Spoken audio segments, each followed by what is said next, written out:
Good morning! So what's going on with North Korea? Why is this meeting significant? And what is President Trump's strategy? I'll tackle these questions and more. This story only ends one of two ways, in a war or with a deal. And the only way a deal gets done is if Kim Jong-un trusts the president. Kim saw what happened in Libya, and he does not want to be the next Gadhafi. But on a more practical note, there is basically a 0% chance that North Korea will actually get rid of every single nuclear weapon, no matter what they say or what we inspect.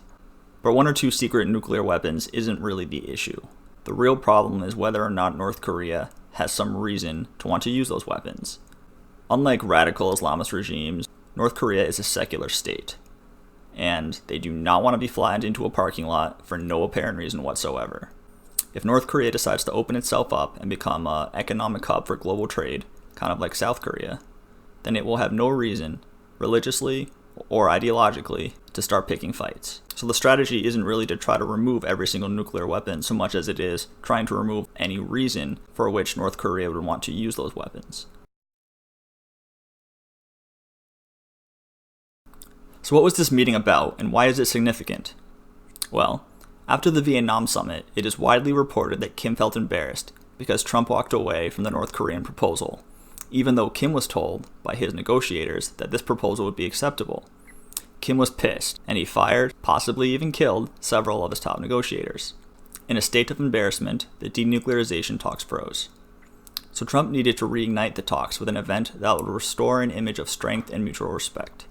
He did this by proposing a risky scenario in which the trust between him and Kim would be put to the test. By asking Kim if he'd be willing to meet at the DMZ, Trump made the first move, and opened himself up to the possibility of being rejected. This was Trump's way of showing Kim that he trusted him, and this allowed Kim to be in a position of strength. Kim then returned that same sentiment by accepting the invite. Thus, the DMZ meeting, as opposed to the Vietnam summit, now serves as the springboard for continued talks and negotiations. But President Trump is also doing something else here that's pretty clever.